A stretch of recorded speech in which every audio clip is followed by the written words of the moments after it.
बीच बड़ी खबर आपको बता दें, सुप्रीम कोर्ट ने धार्मिक नाम और चुनाव चिन्ह का इस्तेमाल करने वाली राजनीतिक पार्टियों को लेकर कड़ा रुख अख्तियार कर लिया है। इस मामले में अदालत ने केंद्र सरकार और चुनाव आयोग को भी नोटिस जारी किया है और 4 हफ्ते के भीतर जवाब मांगा गया है दोनों से। एक याचिका पर सुनवाई करते हुए दरअसल अदालत ने यह नोटिस जारी किया है और याचिका में धार्मिक नाम और चुनाव निशान का इस्तेमाल करने वाली राजनीतिक पार्टियों पर प्रतिबंध लगाने तक की मांग कर दी है। अब इस मामले पर अगली सुनवाई 18 अक्टूबर को होगी।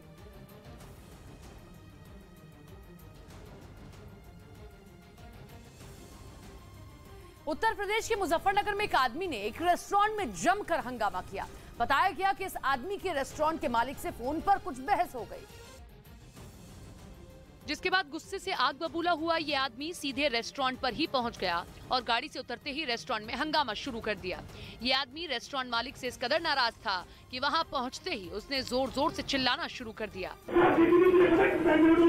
उसने न तो किसी की बात सुनी और न ही किसी को बोलने दिया और लगातार रेस्टोरेंट के मालिक से झगड़ता रहा। इस दौरान वहां काम करने वाले कर्मचारी भी हैरान रह गए, लेकिन किसी ने भी उसे रोकने की कोशिश नहीं की, जबकि वो आदमी चुप होने की बजाय मारपीट पर उतारू हो गया और गुस्से में दीवार पर लगा एक कांच भी तोड़ दिया। इस दौरान रेस्टोरेंट का मालिक और कर्मचारी उसे शांत करने की कोशिश करते रहे, लेकिन वो चुप नहीं हुआ और हंगामा करता रहा। हालांकि काफी देर तक हंगामा करने के बाद वो आदमी लौट गया। इधर आतंकवाद पर पाकिस्तान की फिर पोल खुल गई। जम्मू कश्मीर के किश्तवाड़ में गिरफ्तार मौलवी अब्दुल वाहिद से पूछताछ में कई बातें सामने आई। कहा जा रहा है कि वो सेना और पुलिस के आने जाने के वीडियो सीमा पार भेजता था। इतना ही नहीं, बताया गया कि वो बच्चों को देश के खिलाफ भड़काने के काम में भी शामिल था। एक मौलवी को गिरफ्तार किया गया है जो मदरसों में आतंकी पाठशाला को चलाया करता था। पुंछ में सेना ने एक आतंकी के शव को पाकिस्तान को सौंप दिया। पिछले हफ्ते घुसपैठ के दौरान हुई मुठभेड़ में ये आतंकी घायल हो गया था। इसके बाद शनिवार को इलाज के दौरान उसकी मौत हो गई थी। आतंकी फंडिंग और ड्रग्स मामले में एनआईए ने गुजरात में छापेमारी की। उधर एक रिपोर्ट में दावा किया गया कि बाइडेन ने अमेरिकी हथियारों को उसके सहयोगियों तक पहुंचाने के लिए टाइगर टीम बनाने की तैयारी कर ली है। ये फैसला हथियारों के बाजार में अपने पैर जमा रहे चीन को चित करने के लिए लिया गया। वैसे यूक्रेन जंग शुरू होने के बाद भी बाइडेन ने एक टाइगर टीम बनाई थी, जिसमें अपने अपने क्षेत्र में माहिर एक्सपर्ट शामिल थे, जो रूस के खिलाफ अमेरिका की वॉर स्ट्रेटेजी पर काम कर रहे हैं। और इस बार बाइडेन ने चीन के खिलाफ टाइगर टीम बनाने का मन बनाया है। ये दावा यूरेशियन टाइम्स नाम की वेबसाइट ने किया और बाइडेन की चीन के खिलाफ इस नई तैयारी की जानकारी दी। दावा किया गया कि इस बार बाइडेन की टाइगर टीम में वहां के हथियारों के बाजार के दिग्गज शामिल होंगे, जो इस बात पर फोकस करेंगे कि कैसे अमेरिका के सहयोगी देशों को उसके हथियार, ड्रोन, हेलीकॉप्टर और टैंक जैसे युद्ध के सामान बेचे जाएं। 2021 में अमेरिका के हथियारों की बिक्री 2020 की तुलना में 31% तक कम रही थी। यानी अमेरिकी हथियारों की बिक्री दुनिया में घटी, जो अमेरिका के लिए बुरी खबर है। और इसी बुरी खबर को अच्छी खबर में बदलने की जिम्मेदारी लेगी बाइडेन की टाइगर टीम, जो हथियारों के बाजार में तेजी से पैर जमाते चीन को मात देने की प्लानिंग करेंगे, जिसकी तैयारी शुरू भी हो चुकी है। अमेरिका और उसके सहयोगियों के रिश्तों को और गहरा करने की कोशिश की जा रही है, क्योंकि हथियारों के बाजार में तेजी से बढ़ते चीन ने 2010 की तुलना में अपना कद बढ़ाया है और 77% हथियार एशियाई देशों को और 20% हथियार अफ्रीका को बेच रहा है। हाल ही में उसने सर्बिया को HQ-22 मिसाइल डिफेंस सिस्टम और पाकिस्तान को J-10 फाइटर जेट भी दिए हैं। यानी चीन ने अपने हथियार के खरीदारों को सप्लाई जारी रखी और यूक्रेन जंग के बाद से लगातार अपने ग्राहक बढ़ाता रहा। जबकि अमेरिका की पॉलिसी उसके आड़े आई। यूक्रेन जंग के बाद यूरोप के बहुत सारे देशों ने अपने हथियार यूक्रेन को दे दिए, वो भी इस भरोसे कि अमेरिका जल्द से जल्द उनकी जरूरत पूरी कर देगा। लेकिन इसमें देरी हुई, क्योंकि अमेरिका के एक्सपर्ट का मानना है कि अमेरिका की कंपनियां केवल मांग लेने से हथियार नहीं देती, बल्कि जरूरतमंद देश के साथ एक कॉन्ट्रैक्ट करती है और फिर सप्लाई शुरू करती है। हालांकि ताइवान के साथ कुछ रियायत हुई और खबर है कि अमेरिका ने ताइवान को $100 करोड़ मतलब 8,000 करोड़ रुपए के हथियार देने का फैसला किया है। और कहा जा रहा है कि अमेरिका ताइवान जैसी ही रणनीति बाकी सहयोगी देशों के साथ भी अपनाएगा और उन्हें जितने हथियारों की जरूरत होगी उतने देगा, जिससे 2 फायदे होंगे। पहला, चीन हथियारों के बाजार में कमजोर पड़ेगा। दूसरा, जंग होने पर अमेरिका के सहयोगी देशों के पास लड़ने के लिए पर्याप्त हथियार होंगे।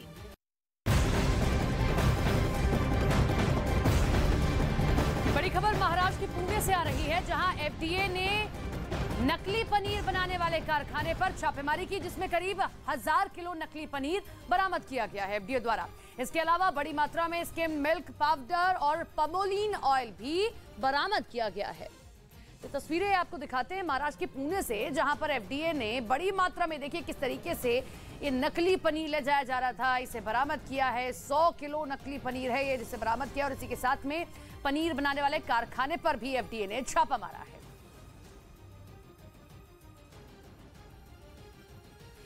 हरियाणा के नूह से उस वक्त हड़कंप मच गया जब वहां पर मदरसे में एक बच्चे का शव मिला है। जानकारी के मुताबिक छात्र 11 साल का छात्र समीर बीते 4 दिनों से लापता था, जिसकी तलाश भी जारी थी। लेकिन 4 दिन बाद जब मदरसे के आसपास के लोगों ने वहां से बदबू आने की शिकायत की, तो पुलिस की एक टीम जांच के लिए पहुंची, जिसने मदरसे के अंदर तलाशी लेना शुरू किया। तो बदबू वाली जगह से उन्हें एक शव बरामद हुआ। दावा किया गया कि शव उसी बच्चे का था जो पिछले 4 दिनों से लापता था। हम भी केस जांच कर रहे हैं और हम एफआईआर दर्ज करेंगे कि उसके बाद जो इन्वेस्टिगेशन में होगा उससे इन्वेस्टिगेशन। इस दौरान पुलिस की टीम ने खोजी कुत्तों की भी मदद दी। बताया गया कि शव सड़ने की वजह से इतनी बदबू हो चुकी थी कि लोगों का सांस लेना मुश्किल हो गया। वहीं शव मिलने के बाद परिजनों ने इस मामले में सीबीआई जांच की मांग की। उन्होंने आरोप लगाया कि मदरसे से जुड़े किसी शख्स ने ही उनके बच्चे का कत्ल किया है। सीधे सट आप जानते हो, सीधे मर्डर है। काफी देर चली तलाशी अभियान के बाद पुलिस ने शव को पोस्टमार्टम के लिए रवाना कर दिया। साथ ही हत्या का मामला दर्ज कर इसकी जांच भी तेज कर दी। इस बीच झारखंड विधानसभा का एक दिन का विशेष सत्र बुलाया गया। सियासी घमासान के बीच मुख्यमंत्री हेमंत सोरेन ने सदन में विश्वास मत जीत लिया। सोरेन के पक्ष में 48 वोट पड़े, जबकि बीजेपी ने इस दौरान वॉकआउट कर दिया। इससे पहले सदन में विश्वास प्रस्ताव पर चर्चा के दौरान सीएम सोरेन ने बीजेपी पर उनकी सरकार को गिराने की कोशिश का आरोप लगाया। इस बीच बीजेपी ने मुख्यमंत्री पर सवाल उठाए और उन पर विश्वास मत का नाटक करने का आरोप लगा दिया। विश्वास मत तो तब होता है जब गवर्नर कोई उनको निर्देशित करे।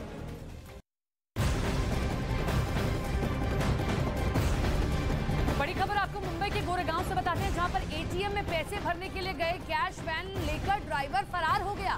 वैन में करीब 3 करोड़ रुपए थे, जो अलग अलग एटीएम में भरने के लिए लाए गए थे। फिलहाल मुंबई पुलिस मामले की जांच कर रही है। तो बड़ी खबर आपको बता रहे हैं, मुंबई से एक खबर है, जहां पर गोरेगांव में एक वैन लाई गई थी कि उसके जरिए एटीएम में पैसे भरे जाएंगे, लेकिन ड्राइवर की नीयत खराब होती है और ड्राइवर वैन लेकर ही भाग खड़ा हुआ है और वैन में करीब 3 करोड़ रुपए थे।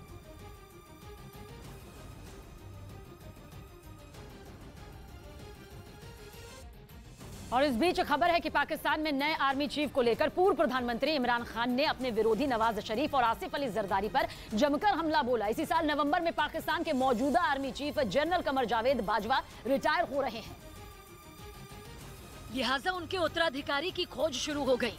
इस रेस में लेफ्टिनेंट जनरल असीम मुनीर और आसिफ अली जरदारी के सैन्य सचिव लेफ्टिनेंट जनरल मोहम्मद आमिर भी शामिल हैं, जिनके खिलाफ पाकिस्तान के पूर्व प्रधानमंत्री इमरान खान ने मोर्चा खोल दिया है। पंजाब प्रांत के फैसलाबाद में अपनी एक रैली में इमरान खान ने आरोप लगाया कि नवाज शरीफ और आसिफ अली जरदारी अपने पसंदीदा अधिकारी को नया आर्मी चीफ बनाने की कोशिश में जुटे हैं। ये अपना आर्मी चीफ लाना चाहते हैं क्योंकि पैसा इन्होंने चोरी किया हुआ है। असल में इसी साल अविश्वास प्रस्ताव लाकर इमरान खान की सरकार को सत्ता से बेदखल कर दिया गया था और उस वक्त ये दावा किया गया था कि अपनी सत्ता बचाने के लिए इमरान खान ने सेना से मदद मांगी थी, क्योंकि माना जाता है कि पाकिस्तान में सेना के समर्थन के बिना सरकार चलाना मुश्किल है। दावा है कि इमरान खान भी सेना की मदद से ही सत्ता में आए थे, लेकिन 3.5 साल तक सत्ता का स्वाद चखने के दौरान इमरान खान और सेना के बीच रिश्ते बिगड़ते चले गए। सत्ता हाथ से फिसलने लगी तो इमरान ने एक बार फिर सेना से मदद मांगी, लेकिन दावा किया गया कि सेना ने उनका हाथ झटक दिया था, जिसके बाद इमरान सत्ता से बेदखल हो गए थे। इसी वजह से वो पाकिस्तान की सेना से नाराज चल रहे हैं। इमरान खान अपनी रैलियों और जनसभाओं में न सिर्फ पाकिस्तान की शाहबाज सरकार पर हमलावर हैं, बल्कि वो पाकिस्तान की सेना पर भी निशाना साधने से नहीं चूक रहे, क्योंकि दावा किया जा रहा है कि लेफ्टिनेंट जनरल असीम मुनीर और लेफ्टिनेंट जनरल मोहम्मद आमिर की वजह से ही इमरान खान की पत्नी बुशरा बीवी को महंगे हीरे तोहफे में मिलने की बात सभी के सामने आ गई थी। इसके बाद से ही इमरान दोनों को अपना दुश्मन और जरदारी का करीबी मानते हैं। इस बीच पश्चिमी मीडिया में दावा किया गया है कि यूरोप के देशों को चीन ने गैस देने की पेशकश की है, और ऐसा इसलिए क्योंकि रूस ने कई वहां के देशों को गैस की सप्लाई बंद कर दी है। जिसके बाद अब चीन की कुछ कंपनियां यूरोप के देशों को गैस बेचने के लिए राजी हुई हैं। चीन के सरकारी अखबार ग्लोबल टाइम्स ने दावा किया कि रूस ने जिन देशों की गैस सप्लाई में कटौती की, उन्होंने चीन की कंपनियों से गैस खरीदने की प्लानिंग की है। ऐसा इसलिए क्योंकि जून से लेकर अब तक यूरोप में गैस के दाम करीब 2.5 गुना बढ़ गए और यूरोप के देशों में गैस न बिकने से रूस के पास भी अब उसे स्टोर करने की दिक्कत खड़ी हो गई है, क्योंकि वहाँ के गैस प्लांट करीब 80% तक भर गए हैं। इसीलिए अब वो अपने पास मौजूद गैस चीन को बेचने की योजना बना रहा है, जो चीन के रास्ते यूरोप के देशों में जाएगी। इससे उस पर लगे प्रतिबंधों का भी कोई असर नहीं पड़ेगा और गैस अच्छे दामों पर भी बिक जाएगी। इधर पीएम पद पर नीतीश कुमार ने फिर सफाई दी। बिहार के सीएम नीतीश कुमार ने साफ किया कि उनकी प्रधानमंत्री बनने की इच्छा नहीं है। हमारी न कोई इच्छा है, न मेरी कोई आकांक्षा, उस मत बोलिए। पश्चिम बंगाल में होने वाले पंचायत चुनाव से पहले एसटीएफ ने आसनसोल में एक अवैध हथियार फैक्ट्री पर छापेमारी की और 2 आरोपियों को गिरफ्तार कर लिया। अफगानिस्तान की राजधानी काबुल में रूस के दूतावास के बाहर एक धमाका हुआ। इसमें रूसी दूतावास के 2 कर्मचारियों समेत 8 लोगों की मौत हो गई। उधर यूपी के जालौन में होमगार्ड के जवान से मारपीट करने के आरोपी पुलिस वाले को सस्पेंड कर दिया गया। बताया गया कि दोनों एक साथ ड्यूटी पर तैनात थे और इसी दौरान उनमें किसी बात को लेकर झगड़ा हो गया, जिसका एक वीडियो भी सामने आया, जिसमें पुलिस कांस्टेबल होमगार्ड के जवान पर घूंसे बरसाता नजर आया। मामूली बात पर शुरू हुए झगड़े के दौरान सिपाही उससे पहले उलझा और फिर अचानक झपट पड़ा। इसके बाद दोनों एक दूसरे से भिड़ गए। हालांकि पास खड़े उसके साथी ने दोनों को छुड़ाने की कोशिश की, लेकिन कोई सुनने को तैयार नहीं था। इसी दौरान सिपाही ने होमगार्ड जवान को पटक दिया और उसे पीटते हुए पास के खेत में ले गया। वहां भी दोनों में मारपीट हुई, जिसका एक राहगीर ने वीडियो बना लिया, जिसके वायरल होने के बाद आरोपी सिपाही पर कार्रवाई की गई। निलंबित किया जा रहा है सिपाही को। जिला कमांडेंट होमगार्ड को लेटर लिखा गया है। आरोप है कि होमगार्ड का जवान नशे में धुत था। पुलिस इस बात की भी जांच में जुटी है कि आखिर दोनों के बीच किस बात पर विवाद हुआ। यूपी के मुजफ्फरनगर में पुलिस और बदमाशों के बीच मुठभेड़ हुई, जिसमें पुलिस की फायरिंग में 2 बदमाशों के पैर में गोली लगी। मुजफ्फरनगर में कुछ बदमाशों ने एक आदमी से लूट की थी, जिसकी जानकारी मिलने पर पुलिस ने नाकेबंदी कर चेकिंग अभियान चलाया। इस दौरान जब पुलिस ने एक बदमाश को पकड़ लिया, लेकिन जब पुलिस ने दूसरे बदमाश को पकड़ने की कोशिश की तो उन्होंने पुलिस पर फायरिंग कर दी, जिसके बाद पुलिस की ओर से जवाबी फायरिंग की गई, जिसमें 2 बदमाशों को गोली लग गई। पुलिस पर जान से मारने की नीयत से फायर किया। पुलिस ने जवाबी फायरिंग की। इसमें 2 बदमाशों को गोली लगी है, जिनको इलाज के लिए हॉस्पिटल लाया गया है। इलाज जारी है। पुलिस ने आरोपियों से एक मोटरसाइकिल, 2 अवैध तमंचे, कारतूस और कुछ कैश बरामद किया। पुलिस के मुताबिक इन बदमाशों की क्रिमिनल हिस्ट्री है। इनके खिलाफ पहले भी लूट के कई मामले दर्ज किए गए हैं। इधर बीजेपी और आम आदमी पार्टी अब एक और मुद्दे पर उलझ गए। दिल्ली के डिप्टी सीएम मनीष सिसोदिया ने आरोप लगाया कि उन्हें फंसाने के लिए सीबीआई के एक अधिकारी पर काफी दबाव डाला गया, जिससे उन्होंने खुदकुशी कर ली। अधिकारियों पे इतना दबाव क्यों बनाया जा रहा है कि वो आत्महत्या करने जैसा कदम उठाने पे मजबूर हों? इस बीच सीबीआई ने मनीष सिसोदिया के आरोपों को गलत ठहराया और कहा कि उनका शराब केस की जांच से कोई लेना देना नहीं था। बीजेपी ने सिसोदिया पर आरोप लगाया कि वो शराब मामले को भटकाने की कोशिश कर रहे हैं। नेपाल की राष्ट्रपति विद्या देवी भंडारी ने आर्मी चीफ मनोज पांडे को अपनी सेना में जनरल रैंक से नवाजा। इस बीच यूक्रेन के साथ जंग में पुतिन को एक बड़ा झटका लगा। ज़ेलेंस्की की सेना ने दावा किया कि खेरसोन के ज्यादातर हिस्सों में उन्होंने रूसी सैनिकों को खदेड़ दिया है। हमले के बाद सबसे पहले रूसी फौज ने खेरसोन पर ही कब्जा किया था। लेकिन अब यूक्रेन की सेना ने दावा किया है कि उसके जवानों ने पुतिन की फौज के पैर उखाड़ दिए। दावा किया गया कि 6 महीने से ज्यादा वक्त से खेरसोन पर कंट्रोल किए बैठी रूसी सेना को वहां के ज्यादातर हिस्सों से भगा दिया गया। अपने दावे को पुख्ता करने के लिए यूक्रेन ने एक तस्वीर भी जारी की। यूक्रेन के मुताबिक ये तस्वीर खेरसोन के एक गांव की है, जिसे पुतिन के पंजे से आजाद कराया गया। इस तस्वीर में यूक्रेन का एक सैनिक एक खंबे पर अपने देश का झंडा लगाता नजर आया, जबकि 2 सैनिक उसकी मदद करते दिखे। इस तस्वीर को जारी करने के बाद यूक्रेन ने दावा भी किया कि जल्द ही रूस की सेना को वहां के बचे हुए इलाकों से भी खदेड़ दिया जाएगा। और यूक्रेन के इस दावे में दम भी नजर आता है, क्योंकि पिछले कई दिनों से जैसी खबरें आई वो ये बताने के लिए काफी थी कि खेरसोन कभी भी पुतिन के हाथ से निकल सकता है। जहां मार्च की शुरुआत में ही रूसी सेना ने डेरा जमा लिया था। रूस ने जंग की शुरुआत में ही इस शहर पर ऐसी बमबारी की जिसने वहां के लोगों को दहला कर रख दिया था। रूस के भीषण हमले की वजह से यूक्रेन के सैनिकों ने खेरसोन में घुटने टेक दिए थे, लेकिन कुछ दिनों बाद ही जेलेंस्की की सेना ने खेरसोन को वापस पाने के लिए अपनी पूरी ताकत झोंक दी। वहां दोनों सेनाओं के बीच भीषण जंग छिड़ गई। पश्चिमी देशों से मिले हथियारों की मदद से यूक्रेन के सैनिकों ने रूसी सेना के ऊपर ऐसा ताबड़तोड़ हमला बोला कि धीरे धीरे खेरसोन के कई इलाकों से पुतिन के सैनिक भाग खड़े हुए। बीते कुछ हफ्तों में तो यूक्रेन के सैनिक मानो रूसी सेना का काल ही बन गए। उन्होंने रूस के हथियारों के कई ठिकानों को तबाह कर दिया। पुतिन के फौजियों के कमांड पोस्ट भी ध्वस्त कर दी गई और पुतिन की सेना के कई बड़े अफसरों को भी खत्म करने का दावा यूक्रेन की तरफ से किया गया। इसके बाद ही माना जा रहा था कि रूस की सेना कभी भी खेरसोन में हथियार डाल सकती है, क्योंकि यूक्रेन के भीषण हमलों ने उसके सैनिकों का मनोबल पूरी तरह तोड़ दिया और रही सही कसर पूरी कर दी जेलेंस्की के किए गए एक वादे ने। जेलेंस्की ने यूक्रेन के लोगों से वादा किया कि उनकी सेना जल्द ही खेरसोन से पुतिन के सैनिकों को भगा देगी। कहा जा रहा है कि अपने राष्ट्रपति के इन शब्दों ने उनकी सेना में नई जान फूंक दी। पहले से ही रूस पर काल बनकर टूट रहे यूक्रेन के सैनिकों ने हमले और भी तेज कर दिए। दिन रात के जबरदस्त धमाकों से खेरसोन गूंज उठा। रूसी सेना की कमर तोड़ने के लिए यूक्रेन ने निप्रो नदी के ऊपर बने 3 अहम पुलों को भी उड़ा दिया, क्योंकि इन्हीं पुलों के जरिए रूस के सैनिकों तक दूसरी जगह से हथियार और दूसरी चीजें पहुंचाई जाती थी। और यूक्रेन ने दावा किया कि इन पुलों को ध्वस्त करने के बाद रूसी सेना खेरसोन में बुरी तरह फंस गई। इसके बाद यूक्रेन के हमलों ने उन्हें कई इलाकों से पीछे हटने को मजबूर कर दिया। यानी अगर जेलेंस्की की फौज ऐसे ही रूसी सैनिकों को खदेड़ती रही तो काला सागर के किनारे बसा ये शहर पुतिन के हाथ से निकल जाएगा और ये उसके लिए किसी बड़े झटके से कम नहीं होगा। माना जा रहा है कि खेरसोन गया तो फिर काला सागर पर रूस की पकड़ भी ढीली पड़ जाएगी। जंग के बाद से ही रूस ने काला सागर में ऐसी किलेबंदी की कि वहां से अपने अनाज दूसरे देशों को भेजने के लिए यूक्रेन को घुटनों पर आना पड़ा था। यही नहीं, खेरसोन पर जीत से जेलेंस्की के सैनिक का हौसला भी बढ़ जाएगा, जो आने वाले दिनों में रूस के सैनिकों के लिए बड़ी मुसीबत साबित हो सकता है।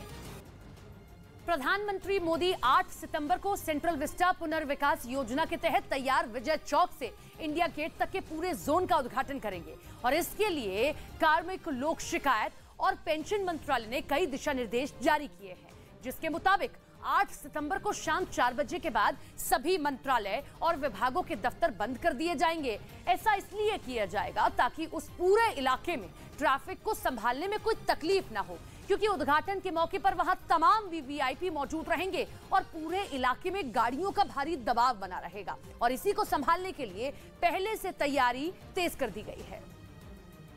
दिखाने आए हैं सेंट्रल विस्टा। जी हां, मोदी सरकार की महत्वाकांक्षी योजना परियोजना सेंट्रल विस्टा। आप देख सकते हैं कि यहां से तस्वीरों में ये विजय चौक के आसपास का ये इलाका है और नॉर्थ और साउथ ब्लॉक दोनों बाईं और दाईं तरफ मेरे, और सीधा यहां से इंडिया गेट की तस्वीरें भी आप देख सकते हैं कि बेहद ही खूबसूरत नजारा, बेहद खूबसूरत तस्वीरें। केंद्र सरकार का ये ड्रीम प्रोजेक्ट है और बेहद तेजी से काम चल रहा है। इसका एक खंड तो पूरी तरीके से बनकर तैयार हो गया है।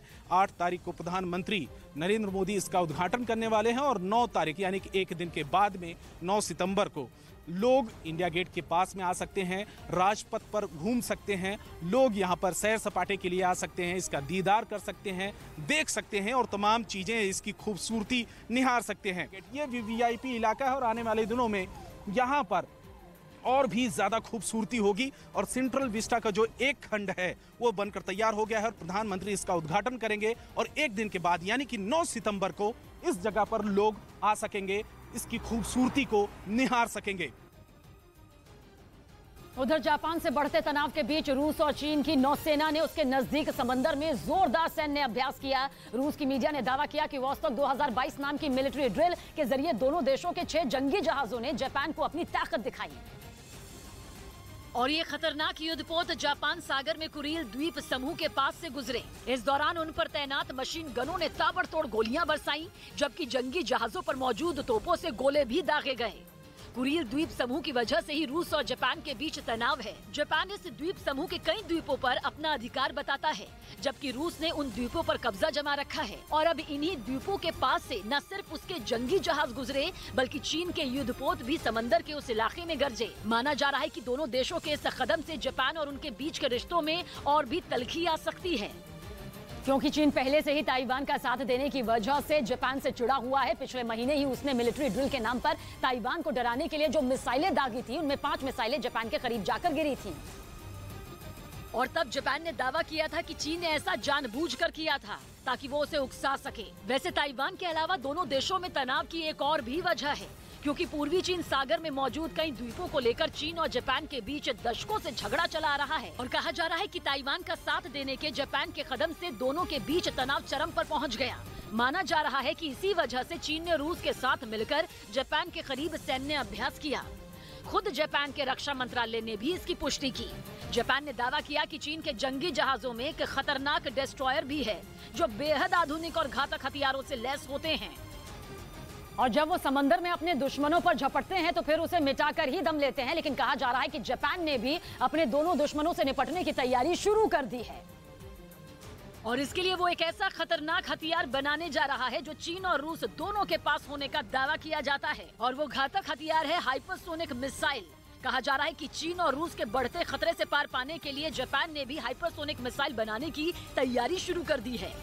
दावा किया गया कि इसके लिए जापान अपने रक्षा बजट में भारी भरकम बढ़ोतरी भी करने जा रहा है। चीन पहले ही दावा कर चुका है कि उसके पास एक नहीं बल्कि कई हाइपरसोनिक मिसाइलें हैं। चीन के मुताबिक उसकी हाइपरसोनिक मिसाइलों की जद में दुनिया के कई देश हैं जिन्हें वो जब चाहे निशाना बना सकता है। और इसी का जवाब देने के लिए जापान अपनी सेना को हाइपरसोनिक मिसाइल से लैस करने की कोशिश में जुट गया है। बिहार में कई इलाकों में जोरदार बारिश ने लोगों का जीना मुहाल करके रख दिया। कई जिले बाढ़ की मार झेलने के लिए मजबूर नजर आए, लेकिन रोहतास से एक ऐसी खबर सामने आई जिसने लोगों को खौफ से भर दिया। वहां मूसलाधार बारिश की वजह से झरने में नहाने गए कुछ लोग पानी की तेज धार में फंस गए और उनके सामने लहरों में बह जाने का खतरा मंडराने लगा। हालांकि घटना की जानकारी मिलने के बाद मौके पर प्रशासन की टीम पहुंच गई और वहां मौजूद लोगों की मदद से सैलाब में फंसे लोगों का रेस्क्यू कर उन्हें सुरक्षित बाहर निकाल लिया। इस रेस्क्यू ऑपरेशन का जो वीडियो सामने आया उसमें एक आदमी पानी के तेज बहाव के बीच रस्सी पकड़कर आगे बढ़ता दिखाई दिया, लेकिन पानी की रफ्तार इतनी तेज थी कि उस आदमी का संतुलन बिगड़ गया और वो सैलाब में बहने लगा। हालांकि उसने रस्सी नहीं छोड़ी और पानी के तेज बहाव के बीच धीरे धीरे आगे बढ़ता रहा। काफी मशक्कत के बाद वो आदमी बहते सैलाब से बाहर निकल आया, जिसे वहां मौजूद एक आदमी ने पकड़कर खींच लिया। इस तरह वहां फंसे 6 लोगों को एक एक करके बाहर निकाल लिया गया। इधर एकनाथ शिंदे ने उद्धव ठाकरे गुट को झटका दिया। महाराष्ट्र के राज्यपाल भगत सिंह कोश्यारी ने सीएम शिंदे की अपील मान ली और उन 12 लोगों के नाम रद्द कर दिए जिन्हें राज्यपाल कोटे के तहत पूर्व सीएम उद्धव ठाकरे ने विधान परिषद में मनोनीत करने की सिफारिश की थी। अब जल्द ही शिंदे सरकार एक नई सूची राज्यपाल को भेजेगी जिन्हें विधान परिषद में मनोनीत किया जा सकता है। जमीन केस में घिरे शिवसेना सांसद संजय राउत की न्यायिक हिरासत मुंबई की स्पेशल पीएमएलए कोर्ट ने 19 सितंबर तक बढ़ा दी। राजस्थान के चुरू से मारपीट का एक वीडियो सोशल मीडिया पर वायरल हो गया, जिसमें कुछ लोग एक दुकानदार से मारपीट करते दिखाई दिए। मारपीट की तस्वीरें चुरू शहर से सामने आई हैं। रेलवे स्टेशन के सामने चाय की दुकान चलाने वाले लड़के से मारपीट की गई। देर रात शराब के नशे में 3 लड़के आए। पहले उन्होंने सिगरेट मांगी और जलाकर देने को कहने लगे। आरोप है कि दुकानदार ने मना किया तो नशे में धुत लड़कों ने उस पर हमला बोल दिया। पास ही पड़ी लोहे की कुर्सी और सरिये से उस पर वार किया, जिससे वो गंभीर रूप से घायल हो गया। हालांकि आसपास के लोगों ने समय रहते उसे बचा लिया, नहीं तो कोई अनहोनी हो सकती थी। 3 जने आए, फिर वहाँ से बाहर निकाला, फिर लोहे के स्टूल के सर पे मारा, फिर सर में 3 डंडी रहे थे, हाथों पे वार किया और भी मतलब आसपास 4 जनों ने छुड़ाया। पीड़ित ने इस मामले में कोतवाली थाने में शिकायत दर्ज कराई, जिसके बाद पुलिस ने मामले की जाँच शुरू कर दी। उधर कर्नाटक के कई हिस्सों में हुई जोरदार बारिश के बाद लोगों की मुश्किलें बढ़ गईं। कुछ जगहों पर तो सड़कें तालाब में तब्दील दिखी, लेकिन राजधानी बेंगलुरु में हालात काफी खराब दिखाई दिए। जहां सैलाब के बीच कुछ लोग जान जोखिम में डालकर मोटरसाइकिल से सड़क पार करते नजर आए। वहां इतना ज्यादा पानी भरा था कि अगर गलती से उनका पैर फिसल जाता तो बड़ा हादसा भी हो सकता था। बेंगलुरु के एक दूसरे हिस्से में एक तालाब से नीले रंग का पानी सड़क पर बहता दिखाई दिया। उसी पानी के बीच से एक खुदाई करने वाली मशीन गुजरती नजर आई। वहाँ पानी का बहाव इतना ज्यादा था कि उधर से लोगों की पैदल जाने की हिम्मत नहीं हुई। पिछले 1 हफ्ते से लगातार हो रही भारी बारिश की वजह से बेंगलुरु के कई हिस्सों में बाढ़ जैसे हालात बन गए, जिससे लोगों की मुश्किलें ऐसी बढ़ी कि उन्हें घर छोड़कर सुरक्षित जगह पर जाना पड़ गया। एक इलाके से तो डरा देने वाली तस्वीर भी सामने आई। जहां एक आदमी सड़क पर लबालब भरे पानी में डूबता नजर आया। लेकिन जैसे ही वहां मौजूद लोगों ने इसकी जानकारी कुछ सुरक्षा कर्मियों को दी, उन्होंने सैलाब से उसे बाहर निकाल लिया। भारी बारिश की मार सबसे ज्यादा बेंगलुरु के निचले इलाकों पर पड़ी है, जहां सड़कों पर इतना पानी भर गया कि लोगों का घरों से निकलना भी मुश्किल हो गया। लगातार हुई बारिश के बाद कई इलाकों में सड़कें गायब दिखाई दी। कुछ हिस्सों में तो सड़क पर ऐसा सैलाब नजर आया जिसे देखकर लगा मानो कोई नदी शहर के बीच उतर आई हो। वहाँ सड़कों पर पानी भरने की वजह से लोगों की मुश्किलें काफी बढ़ गयी और उन्हें कई घंटे भीषण जाम में फंसना पड़ गया। बारिश के बाद सैलाब ने ऐसा कहर बरपाया कि कुछ जगहों पर तो सड़कें ही टूट गईं, जिससे ट्रैफिक बुरी तरह थम गया। लोग सड़क पर ऐसे फंसे कि उन्हें घर पहुंचने के लिए काफी मशक्कत करनी पड़ी। कुछ लोग तो घुटने तक भरे पानी के बीच पैदल ही सड़क पार करते दिखाई दिए। कर्नाटक में पिछले कुछ दिनों से लगातार जोरदार बारिश हो रही है, जिसकी वजह से वहां ज्यादातर जिलों में सड़कें पानी में डूब गई हैं। यही नहीं, लोगों के घरों के बाहर भी इतना पानी भर गया कि वो घरों में कैद होने को मजबूर हो गए। लेकिन बारिश का कहर अभी थमने वाला नहीं, क्योंकि मौसम विभाग ने 17 जिलों के लिए येलो अलर्ट जारी किया है। और इस बीच पूर्वी चीन सागर में उठे शक्तिशाली तूफान ने जापान और चीन के कई इलाकों में रह रहे लोगों को हिलाकर रख दिया। बताया जा रहा है कि साल का सबसे ताकतवर तूफान ताइवान और कोरिया से भी आगे बढ़ चुका है। और अब ये शक्तिशाली तूफान 252 किलोमीटर प्रति घंटे की रफ्तार से दक्षिण पश्चिमी जापान की ओर आगे बढ़ रहा है। लेकिन जहां जहां से होकर ये गुजरा, उसने वहां की तस्वीर बदल कर रख दी। जापान के ओकिनावा प्रांत से भी कुछ ऐसी ही तस्वीर सामने आई, जहां एक टापू पर तूफान से मची तबाही का मंजर साफ देखा गया। तूफान की दस्तक से वहां आसमान से पानी बरसने लगा और तेज हवाएं चली।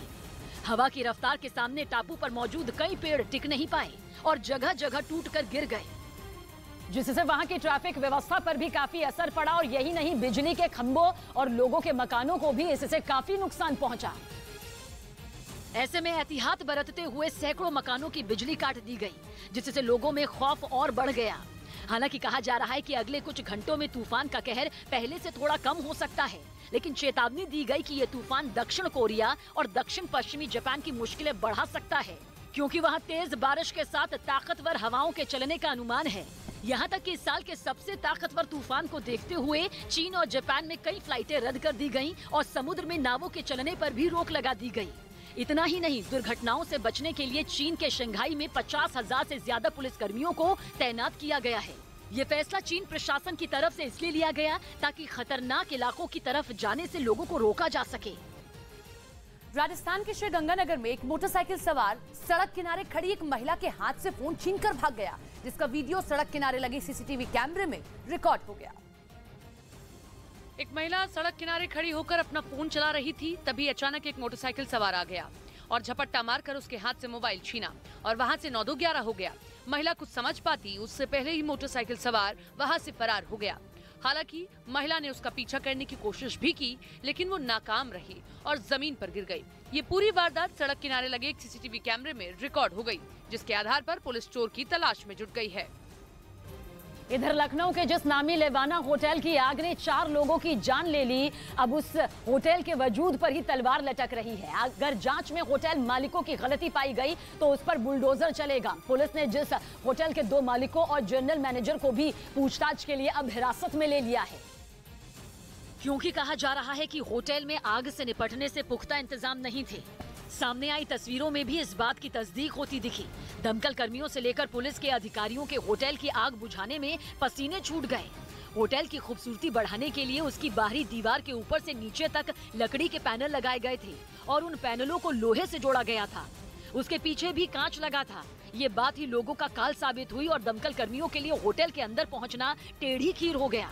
पहले तो वो अपने हाथों से ही लकड़ी के वो पैनल उखाड़ते दिखे। इसके बाद धारदार बड़ा सा कटर मंगाया गया। लकड़ी के फट्टे जब उखड़े तब जाकर शुरू हुई कांच को तोड़ने की कवायद। होटल की एक तरफ तो दमकल कर्मियों का भरा पूरा ग्रुप मिलकर कांच तोड़ने में लगा दिखा। इसके बाद दमकल कर्मी हथौड़ा चलाते नजर आए। लेकिन ये सब होते होते इतनी देर हो गई कि लेवाना होटल में ठहरे कुछ लोगों की सांसें ही थम गई। बताया गया कि रेस्क्यू ऑपरेशन पूरा होने में लगभग 6.5 घंटे लग गए, क्योंकि पहले तो होटल के अंदर पहुंचने का रास्ता बनाने में ही दमकल कर्मियों की कमर टूट गई और जब लकड़ी के पैनल, फिर लोहा और फिर कांच टूटा तो भी धुएं का ऐसा गुब्बार बाहर निकला कि फायर फाइटरों के लिए अंदर घुसना नामुमकिन हो गया। धुआं इतना था कि उनके लिए ऑक्सीजन सिलेंडर और मास्क मंगाने पड़े। और तो और होटल के पिछले हिस्से की आग को बुझाने के लिए बुलडोजर ही बुलाना पड़ गया, क्योंकि वहाँ से होटल के अंदर घुसने का कोई रास्ता ही नहीं था। इससे पहले बुलडोजर ने दीवार तोड़ी, फिर दमकल कर्मियों ने आग पर पानी की बौछार की। लेकिन अब पूरे के पूरे लेवाना होटल पर ही बुलडोजर चल सकता है, क्योंकि बताया जा रहा है कि होटल का नक्शा पास हुए बिना ही वो लखनऊ के पॉश इलाके में धड़ल्ले से चलाया जा रहा था। और होटल को 26 मई को ही जोनल अधिकारी ने नोटिस भी जारी किया था, लेकिन होटल की तरफ से कोई जवाब नहीं दिया गया। इसके बाद 28 अगस्त को दोबारा होटल को नोटिस भेजा गया, लेकिन इस बार भी होटल ने कोई जवाब नहीं दिया। इसी वजह से लखनऊ के कमिश्नर ने अपने आदेश में होटल को गिराने का ऑर्डर दे दिया। बल्कि खुद होटल में ठहरे लोगों ने भी वहां आग से निपटने के लिए नाकाफी व्यवस्था पर कई गंभीर सवाल भी उठाए। और दावा किया गया कि ना तो होटल में वेंटिलेशन की व्यवस्था थी और फायर एग्जिट भी ना के ही बराबर थे। सेकंड फ्लोर पे मैं था, सेकंड फ्लोर पे ऐसा कोई ऑप्शन नहीं है जिससे आप बाहर निकल सकें। बताया गया कि फायर ब्रिगेड तो मौके पर बाद में पहुंची। उससे पहले होटल के आसपास रहने वाले लोगों ने आग में फंसे लोगों को बचाया। धुआं निकलना शुरू हुआ तो लोग चिल्ला रहे, शीशा तोड़ के मुझे बचा लिया गया, वरना मैं भी नहीं निकल पाता। लेकिन हर कोई उतना खुश नसीब नहीं था। जबरदस्त धुएं की वजह से होटल के अंदर मौजूद कुछ लोग अपना होश ही खो बैठे और फिर जो तस्वीर सामने आई उन्हें देखकर रूह ही कांप उठी। ऐसे लोगों को उनके कमरे से बाहर निकालने के बाद रस्सी बांधकर नीचे एम्बुलेंस तक पहुंचाना पड़ा और वहां से उन्हें लखनऊ के सिविल अस्पताल में भर्ती कराया गया। इस दर्दनाक घटना की जानकारी मिलते ही आनन फानन में मुख्यमंत्री योगी आदित्यनाथ भी अस्पताल पहुंच गए, जहां घायलों से मुलाकात की और उनका हालचाल जाना। सीएम ने लेवाना अग्निकांड के दोषियों के खिलाफ सख्त कार्रवाई का भरोसा तो दिया ही, पूरे राज्य में मौजूद सभी होटल, अस्पताल और बहुमंजिला इमारतों के फायर सिस्टम की जांच करने के ऑर्डर दे दिए। इसके बाद सभी जिलों में फायर डिपार्टमेंट की तरफ से चेकिंग अभियान शुरू हो गया। मोदी सरकार ने गुलामी की याद दिलाने वाले इस राजपथ का नाम अब बदलने की तैयारी कर ली है और खबर है कि सरकार राजपथ का नाम बदलकर कर्तव्य पथ करने जा रही है। सरकार ने ऐलान किया है कि नेताजी सुभाष चंद्र बोस की मूर्ति से राष्ट्रपति भवन तक की सड़क कर्तव्य पथ कहलाएगी। यही नहीं, सांसद और सेंट्रल विस्टा का लॉन भी रहेगा। राजपथ किंग्स वे का हिंदी नामांकन था, आज से जॉर्ज पंचम के लिए बनाया गया था, लेकिन आजादी के बाद इसी सड़क का नाम बदलकर राजपथ कर दिया गया था। इधर भारत जोड़ो यात्रा से पहले राहुल गांधी गुजरात दौरे पर पहुंचे। राहुल गांधी ने अहमदाबाद के गांधी आश्रम में आयोजित प्रार्थना सभा में हिस्सा लिया। इससे पहले उन्होंने वहां एक परिवर्तन संकल्प सभा को भी संबोधित किया। इस दौरान उन्होंने गुजरात में कांग्रेस की सरकार बनने पर किसानों का कर्ज माफ करने और लोगों को 300 यूनिट बिजली मुफ्त देने का वादा किया। किसानों का बिजली बिल माफ करेंगे। बुधवार से शुरू होने वाली अपनी भारत जोड़ो यात्रा से पहले कांग्रेस ने देश भर में 27 जगहों पर प्रेस कॉन्फ्रेंस की और लोगों से इस मुहिम से जुड़ने की अपील की। भारत जोड़ो यात्रा जनता की चिंता है। अपनी इसी यात्रा से पहले कांग्रेस ने इसका थीम सॉन्ग लॉन्च कर दिया। चली चली चली चली भारत जोड़ो यात्रा चली। दिल्ली के लक्ष्मीनगर से एक चौंकाने वाला मामला सामने आया है। वहां एक महिला ने पुलिस के सामने अपने ससुर को पीट दिया। दावा किया गया है कि आरोपी महिला खुद भी पुलिस वाली है, जिसका वीडियो वहां लगी सीसीटीवी कैमरे में रिकॉर्ड हो गया। वीडियो में दो महिलाएं एक बुजुर्ग से कहासुनी करती दिखाई दी, जिनके साथ एक पुलिस वाला भी नजर आया। आरोप है कि किसी बात को लेकर बहू और ससुर में झगड़ा हुआ, जिसके बाद महिला ने पुलिस में इसकी सूचना दी। साथ ही अपनी मां को भी वहां बुला लिया, जिसके बाद पुलिस वाले ने दोनों पक्षों को समझाने की कोशिश भी की, लेकिन गुस्से से तमतमाई महिलाओं ने बुजुर्ग आदमी को पीटना शुरू कर दिया। बताया गया है कि वीडियो के वायरल होने के बाद पुलिस ने आरोपियों के खिलाफ एक्शन लेते हुए मामला दर्ज कर लिया है। उधर गोवा पुलिस का दावा है कि सोनाली हत्याकांड का राज उनके फ्लैट से मिले मोबाइल फोन से खुल जाएगा। मतलब ये कि अब जल्द इस बात का पता चल सकता है कि आखिर सोनाली फोगाट को किसके इशारे पर और किस वजह से मारा गया था, क्योंकि घर वाले शुरू से ही ये आरोप लगा रहे हैं कि सोनाली की हत्या उनकी प्रॉपर्टी हथियाने के लिए की गई। उनका ये भी आरोप है कि सुधीर सांगवान ने इसकी साजिश रची, लेकिन इन सब के पीछे कोई और है। मतलब ये कि सुधीर सिर्फ मोहरा है, जबकि इस हत्याकांड का मास्टरमाइंड पुलिस की पकड़ से दूर है। लेकिन दावा किया जा रहा है कि सोनाली फोगाट के फोन से पूरी साजिश का पर्दाफाश हो सकता है। उनका फोन गुरुग्राम के एक हाउसिंग सोसाइटी में मौजूद उनके फ्लैट से मिला है। मोबाइल के अलावा गोवा पुलिस को इस फ्लैट से सोनाली का पासपोर्ट, आधार कार्ड, पैन कार्ड और उनके गहने भी मिले। और बताया जा रहा है कि इस फ्लैट को करीब 2.5 महीने पहले सुधीर सांगवान ने किराए पर लिया था, जहां कुछ दिनों के लिए सुधीर और सोनाली एक साथ भी रहे थे। ये भी दावा है कि गोवा जाने से पहले सुधीर और सोनाली यहीं रुके थे। और इसी वजह से एक रोज पहले गोवा पुलिस ने हत्याकांड से जुड़े सुराग खंगालने और सबूत जुटाने के लिए इस फ्लैट की जांच की थी। इसी दौरान गोवा पुलिस को सोनाली का एक दूसरा मोबाइल फोन मिला, जिसके बाद ये सवाल उठने लगे कि जब सोनाली गोवा में थी तो उनका ये फोन गुरुग्राम के इस फ्लैट में कैसे रह गया। पुलिस ये जांच कर रही है कि सोनाली के इस फोन पर आखिरी बार किसने कॉल किया था। ये भी जानने की कोशिश की जा रही है कि इस मोबाइल फोन से पैसों का लेन देन हुआ था या नहीं। इसके लिए गोवा पुलिस सोनाली के फ्लैट से मिले सामान को जांच के लिए गोवा ले जाने की कोशिश में जुटी है, ताकि जल्द से जल्द सोनाली हत्याकांड के राज से पर्दा उठ सके। तो बड़ी खबर आपको बता दें, सोनाली फोगाट मर्डर केस से जुड़ी हुई खबर, जहां पर सोनाली फोगाट के फ्लैट की जांच होगी। गुरुग्राम वाले फ्लैट की आज भी जांच होगी और वीडियो कॉल के जरिए सुधीर सांगवान से कई सवाल पुलिस द्वारा पूछे जाएंगे। सुधीर के जवाबों के आधार पर पुलिस ने फ्लैट की जांच की और इस मामले में गोवा के डीजीपी का कहना है कि गोवा पुलिस अभी हरियाणा में जांच कर रही है और टीम से जानकारी मिलने के बाद ही कुछ बता पाएगी कि हरियाणा में जांच पूरी हुई है या नहीं।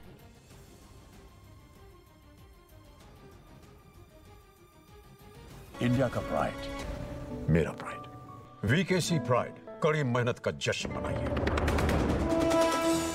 दिल्ली सरकार के खिलाफ बीजेपी का बड़ा कदम, आज राष्ट्रपति से मिलेंगे दिल्ली बीजेपी के नेता केजरीवाल। सरकार को बर्खास्त करने की मांग। बीजेपी मुख्यालय में आज होगी बड़ी बैठक, गृह मंत्री अमित शाह और पार्टी अध्यक्ष जेपी नड्डा समेत कई मंत्री होंगे शामिल। कई अहम मुद्दों पर होगी चर्चा। भारत दौरे पर बांग्लादेश के पीएम शेख हसीना, आज होगी राष्ट्रपति, उपराष्ट्रपति और पीएम मोदी से मुलाकात। द्विपक्षीय वार्ता में कई अहम मुद्दों पर होगी चर्चा। दोनों देशों के बीच होंगे कई अहम समझौते।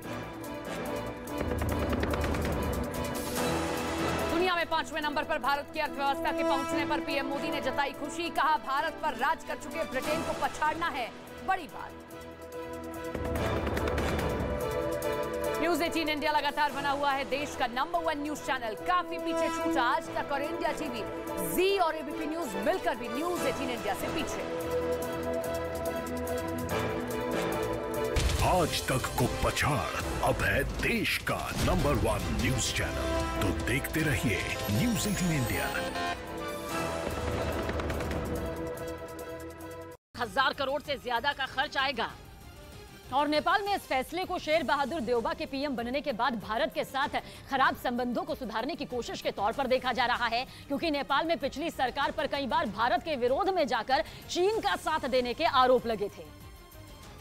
लेकिन जब चीन ने नेपाल को धोखा दिया तब प्रधानमंत्री मोदी ने नेपाल के बिजली का सपना पूरा करने की पहल की थी। पीएम इसी साल मई में बुद्ध जयंती के मौके पर आयोजित एक कार्यक्रम में हिस्सा लेने नेपाल के लुम्बिनी पहुंचे थे, जहां नेपाल की सरकार की अपील पर पीएम ने इन दोनों प्रोजेक्ट के लिए हामी भरी थी। जो बिजली की भारी कमी से जूझ रहे नेपाल के लिए किसी संजीवनी से कम नहीं है, क्योंकि बिजली संकट की वजह से नेपाल की कई फैक्ट्रियां या तो बंद हो चुकी हैं या बंद होने की कगार पर पहुंच चुकी हैं। यानी मौजूदा हालात को देखते हुए नेपाल के लिए ये दोनों प्रोजेक्ट काफी अहम हैं।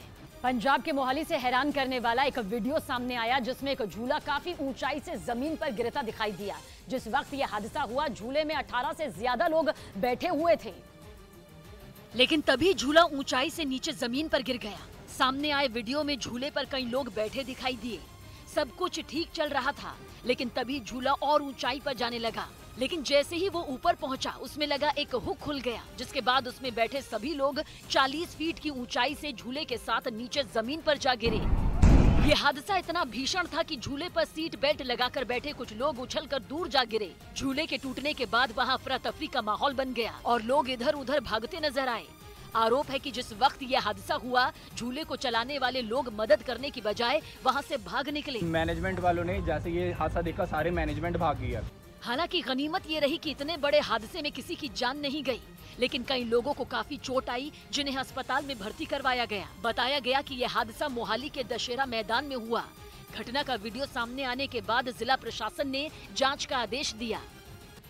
उधर टाटा सन्स के पूर्व चेयरमैन साइरस मिस्त्री के लिए सीट बेल्ट न लगाना जानलेवा साबित हुआ, क्योंकि शुरुआती जांच के बाद पुलिस का मानना है कि हादसे के समय साइरस मिस्त्री ने सीट बेल्ट नहीं लगाई थी, जिसकी वजह से पीछे लगे एयरबैग खुल ही नहीं सके।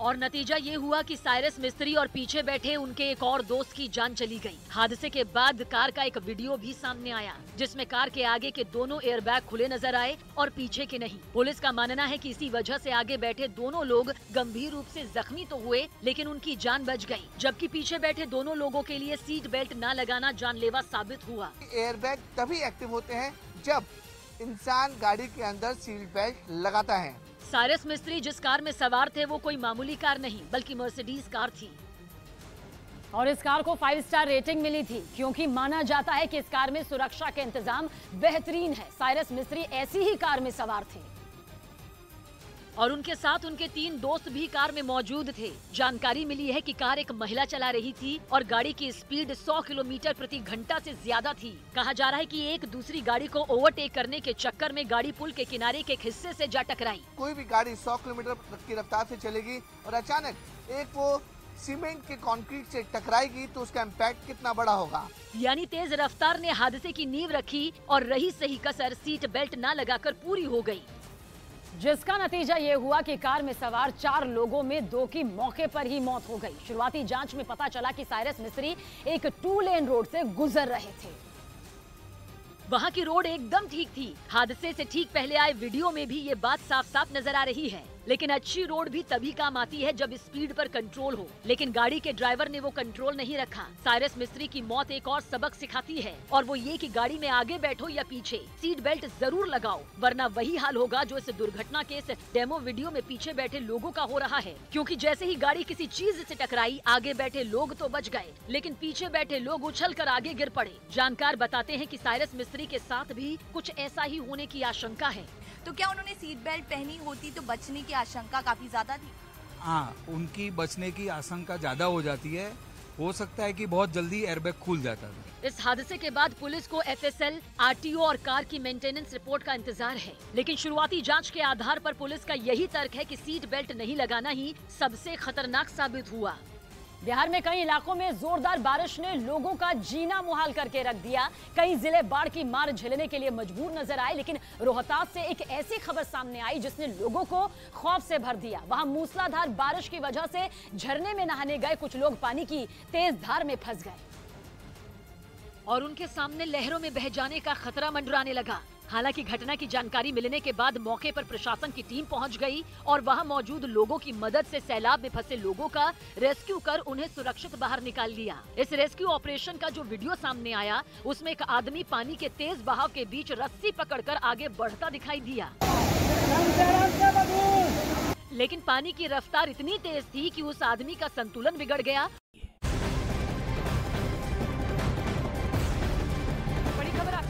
बांग्लादेश की प्रधानमंत्री शेख हसीना भारत के दौरे पर हैं। अपने दौरे के वो दूसरे दिन पे हैं और आज वो राष्ट्रपति द्रौपदी मुर्मू, उपराष्ट्रपति जगदीप धनखड़ से मुलाकात करेंगी और इसके अलावा शेख हसीना की मुलाकात प्रधानमंत्री नरेंद्र मोदी से भी होगी। द्विपक्षीय वार्ता ये होने वाली और इस दौरान दोनों देशों के बीच व्यापार, ऊर्जा, खाद्य सुरक्षा, कनेक्टिविटी से जुड़े कई अहम मुद्दों पर चर्चा संभव है और इनसे जुड़े समझौतों पर भी हस्ताक्षर होंगे।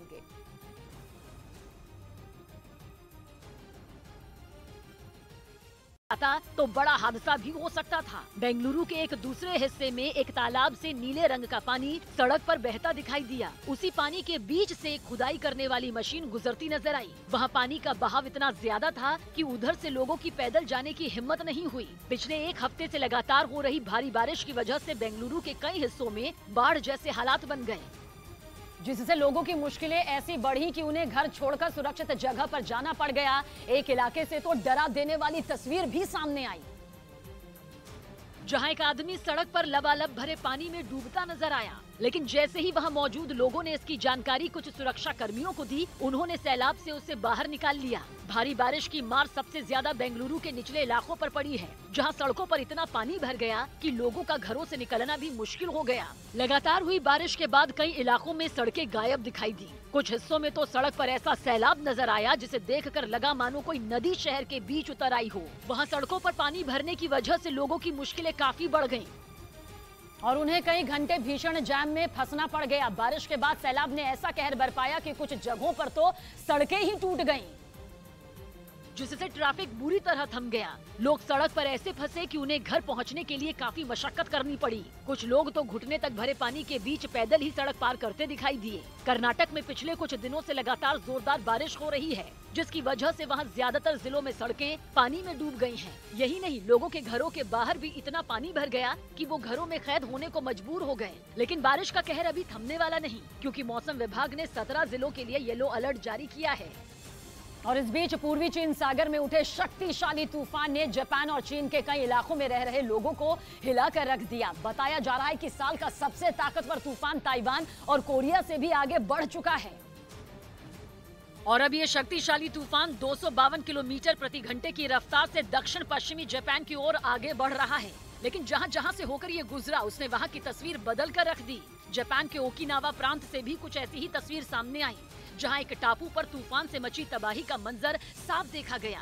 तूफान की दस्तक से वहां आसमान से पानी बरसने लगा और तेज हवाएं चली। हवा की रफ्तार के सामने टापू पर मौजूद कई पेड़ टिक नहीं पाए और जगह जगह टूटकर गिर गए, जिससे वहां की ट्रैफिक व्यवस्था पर भी काफी असर पड़ा। और यही नहीं, बिजली के खंभों और लोगों के मकानों को भी इससे काफी नुकसान पहुंचा। ऐसे में एहतियात बरतते हुए सैकड़ों मकानों की बिजली काट दी गई, जिससे लोगों में खौफ और बढ़ गया। हालांकि कहा जा रहा है कि अगले कुछ घंटों में तूफान का कहर पहले से थोड़ा कम हो सकता है, लेकिन चेतावनी दी गई कि ये तूफान दक्षिण कोरिया और दक्षिण पश्चिमी जापान की मुश्किलें बढ़ा सकता है, क्योंकि वहां तेज बारिश के साथ ताकतवर हवाओं के चलने का अनुमान है। यहाँ तक कि इस साल के सबसे ताकतवर तूफान को देखते हुए चीन और जापान में कई फ्लाइटें रद्द कर दी गयी और समुद्र में नावों के चलने पर भी रोक लगा दी गई। इतना ही नहीं, दुर्घटनाओं से बचने के लिए चीन के शंघाई में 50,000 से ज्यादा पुलिस कर्मियों को तैनात किया गया है। ये फैसला चीन प्रशासन की तरफ से इसलिए लिया गया ताकि खतरनाक इलाकों की तरफ जाने से लोगों को रोका जा सके। इधर लखनऊ के जिस नामी लेवाना होटल की आग ने 4 लोगों की जान ले ली, अब उस होटल के वजूद पर ही तलवार लटक रही है। अगर जांच में होटल मालिकों की गलती पाई गई तो उस पर बुलडोजर चलेगा। पुलिस ने जिस होटल के 2 मालिकों और जनरल मैनेजर को भी पूछताछ के लिए अब हिरासत में ले लिया है, क्योंकि कहा जा रहा है कि होटल में आग से निपटने से पुख्ता इंतजाम नहीं थे। सामने आई तस्वीरों में भी इस बात की तस्दीक होती दिखी। दमकल कर्मियों से लेकर पुलिस के अधिकारियों के होटल की आग बुझाने में पसीने छूट गए। होटल की खूबसूरती बढ़ाने के लिए उसकी बाहरी दीवार के ऊपर से नीचे तक लकड़ी के पैनल लगाए गए थे और उन पैनलों को लोहे से जोड़ा गया था। उसके पीछे भी कांच लगा था। ये बात ही लोगों का काल साबित हुई और दमकल कर्मियों के लिए होटल के अंदर पहुँचना टेढ़ी खीर हो गया। पहले तो वो अपने हाथों से ही लकड़ी के वो पैनल उखाड़ते दिखे। इसके बाद धारदार बड़ा सा कटर मंगाया गया। लकड़ी के फट्टे जब उखड़े तब जाकर शुरू हुई कांच को तोड़ने की कवायद। होटल की एक तरफ तो दमकल कर्मियों का भरा पूरा ग्रुप मिलकर कांच तोड़ने में लगा दिखा। इसके बाद दमकल कर्मी हथौड़ा चलाते नजर आए। लेकिन ये सब होते होते इतनी देर हो गई कि लेवाना होटल में ठहरे कुछ लोगों की सांसें ही थम गई। बताया गया कि रेस्क्यू ऑपरेशन पूरा होने में लगभग 6.5 घंटे लग गए, क्योंकि पहले तो होटल के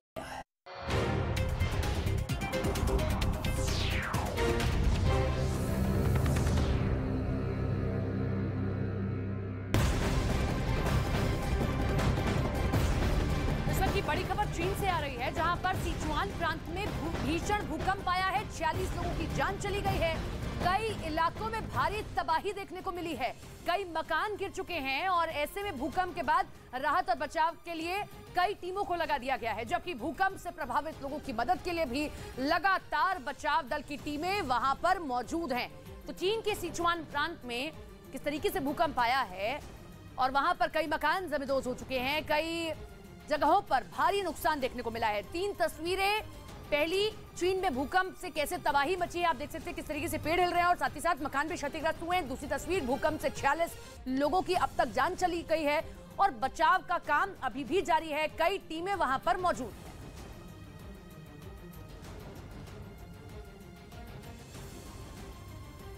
चीन के सिचुआन प्रांत में भूकंप के जोरदार झटके देखने को मिले हैं और जिससे वो दहल उठा है। रिक्टर स्केल पर 6.8 की तीव्रता वाले इस भूकंप का केंद्र सिचुआन की राजधानी चेंगडू से करीब 226 किलोमीटर दूर एक शहर था, जिसने इस इलाके में भारी तबाही मचाई।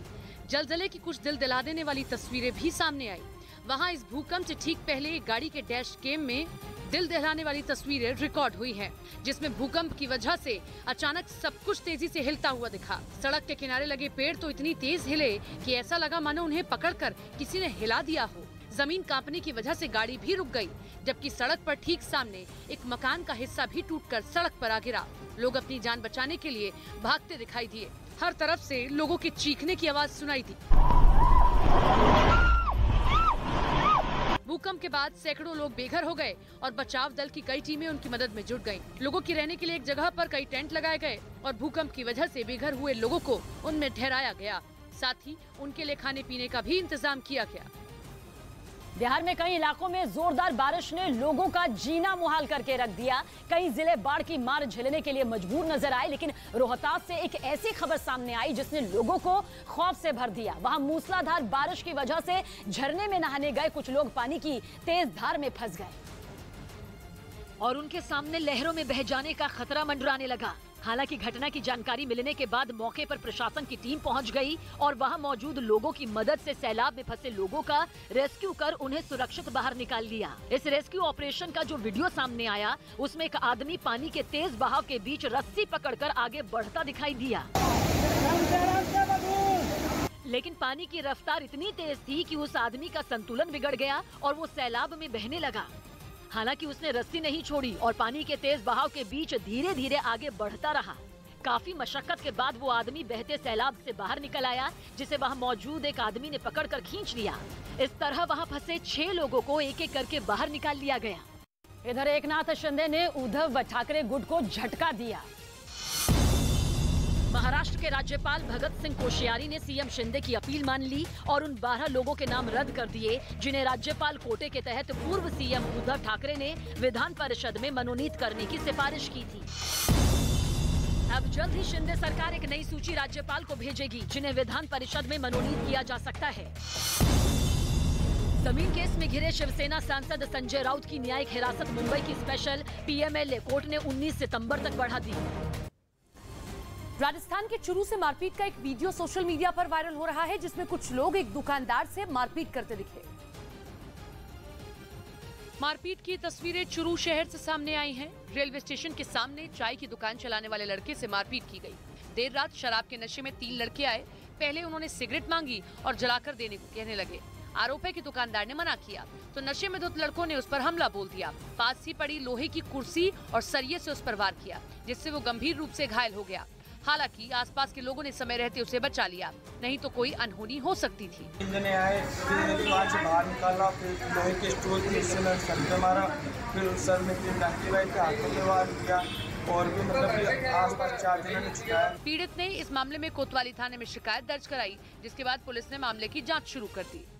उधर कर्नाटक के कई हिस्सों में हुई जोरदार बारिश के बाद लोगों की मुश्किलें बढ़ गईं। कुछ जगहों पर तो सड़कें तालाब में तब्दील दिखी, लेकिन राजधानी बेंगलुरु में हालात काफी खराब दिखाई दिए।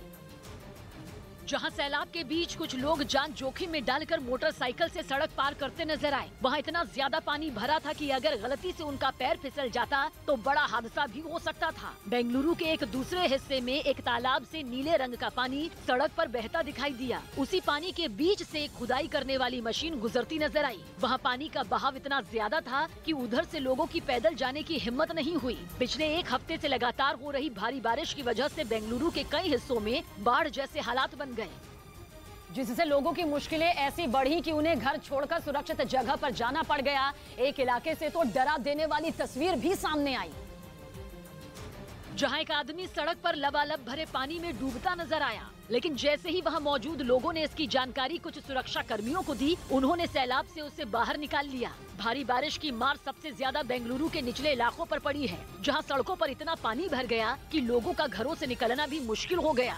लगातार हुई बारिश के बाद कई इलाकों में सड़कें गायब दिखाई दी। कुछ हिस्सों में तो सड़क पर ऐसा सैलाब नजर आया जिसे देखकर लगा मानो कोई नदी शहर के बीच उतर आई हो। वहाँ सड़कों पर पानी भरने की वजह से लोगों की मुश्किलें काफी बढ़ गयी और उन्हें कई घंटे भीषण जाम में फंसना पड़ गया। बारिश के बाद सैलाब ने ऐसा कहर बरपाया कि कुछ जगहों पर तो सड़कें ही टूट गईं।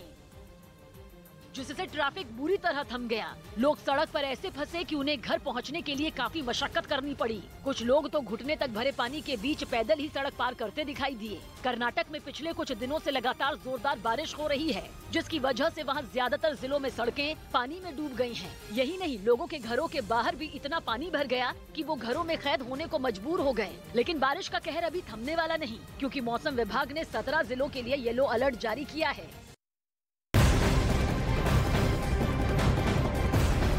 की बड़ी खबर आपको मुंबई से बताते हैं। मुंबई के गोरेगांव से एक खबर है, जहां पर एटीएम में पैसे भरने के लिए गई कैश वैन लेकर ड्राइवर फरार हो गया। वैन में करीब 3 करोड़ रुपए था और जो अलग अलग एटीएम में भरने के लिए लाया गया था। फिलहाल मुंबई पुलिस मामले की जांच में जुटी हुई है। तो वैन ड्राइवर कैसे करोड़ों रुपए लेकर फरार हो गया है? मुंबई के गोरेगांव की ये पूरी घटना है, जहां पर ड्राइवर की नीयत खराब हो जाती है और कैश वैन जिसके जरिए एटीएम में पैसा डालना था उसे लेकर फरार हो गया। और इस बीच पूर्वी चीन सागर में उठे शक्तिशाली तूफान ने जापान और चीन के कई इलाकों में रह रहे लोगों को हिलाकर रख दिया। बताया जा रहा है कि साल का सबसे ताकतवर तूफान ताइवान और कोरिया से भी आगे बढ़ चुका है। और अब ये शक्तिशाली तूफान 252 किलोमीटर प्रति घंटे की रफ्तार से दक्षिण पश्चिमी जापान की ओर आगे बढ़ रहा है। लेकिन जहां जहां से होकर ये गुजरा, उसने वहां की तस्वीर बदल कर रख दी। जापान के ओकिनावा प्रांत से भी कुछ ऐसी ही तस्वीर सामने आई, जहां एक टापू पर तूफान से मची तबाही का मंजर साफ देखा गया। तूफान की दस्तक से वहां आसमान से पानी बरसने लगा और तेज हवाएं चली। हवा की रफ्तार के सामने टापू पर मौजूद कई पेड़ टिक नहीं पाए और जगह जगह टूटकर गिर गए, जिससे वहां की ट्रैफिक व्यवस्था पर भी काफी असर पड़ा। और यही नहीं, बिजली के खंभों और लोगों के मकानों को भी इससे काफी नुकसान पहुंचा। ऐसे में एहतियात बरतते हुए सैकड़ों मकानों की बिजली काट दी गई, जिससे लोगों में खौफ और बढ़ गया। हालांकि कहा जा रहा है कि अगले कुछ घंटों में तूफान का कहर पहले से थोड़ा कम हो सकता है, लेकिन चेतावनी दी गई कि ये तूफान दक्षिण कोरिया और दक्षिण पश्चिमी जापान की मुश्किलें बढ़ा सकता है, क्योंकि वहाँ तेज बारिश के साथ ताकतवर हवाओं के चलने का अनुमान है। यहाँ तक कि इस साल के सबसे ताकतवर तूफान को देखते हुए चीन और जापान में कई फ्लाइटें रद्द कर दी गईं और समुद्र में नावों के चलने पर भी रोक लगा दी गई। इतना ही नहीं, दुर्घटनाओं से बचने के लिए चीन के शंघाई में 50,000 से ज्यादा पुलिस कर्मियों को तैनात किया गया है। ये फैसला चीन प्रशासन की तरफ से इसलिए लिया गया ताकि खतरनाक इलाकों की तरफ जाने से लोगों को रोका जा सके। राजस्थान के श्री गंगानगर में एक मोटरसाइकिल सवार सड़क किनारे खड़ी एक महिला के हाथ से फोन छीनकर भाग गया, जिसका वीडियो सड़क किनारे लगे सीसीटीवी कैमरे में रिकॉर्ड हो गया। एक महिला सड़क किनारे खड़ी होकर अपना फोन चला रही थी, तभी अचानक एक मोटरसाइकिल सवार आ गया और झपट्टा मारकर उसके हाथ से मोबाइल छीना और वहां से 9-2-11 हो गया। महिला कुछ समझ पाती उससे पहले ही मोटरसाइकिल सवार वहां से फरार हो गया। हालांकि महिला ने उसका पीछा करने की कोशिश भी की, लेकिन वो नाकाम रही और जमीन पर गिर गई।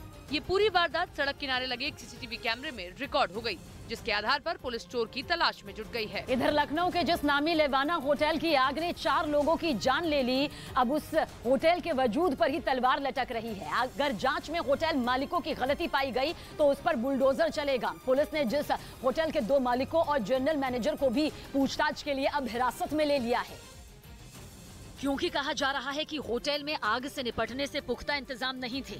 सामने आई तस्वीरों में भी इस बात की तस्दीक होती दिखी। दमकल कर्मियों से लेकर पुलिस के अधिकारियों के होटल की आग बुझाने में पसीने छूट गए। होटल की खूबसूरती बढ़ाने के लिए उसकी बाहरी दीवार के ऊपर से नीचे तक लकड़ी के पैनल लगाए गए थे और उन पैनलों को लोहे से जोड़ा गया था। उसके पीछे भी कांच लगा था। ये बात ही लोगों का काल साबित हुई और दमकल कर्मियों के लिए होटल के अंदर पहुंचना टेढ़ी खीर हो गया।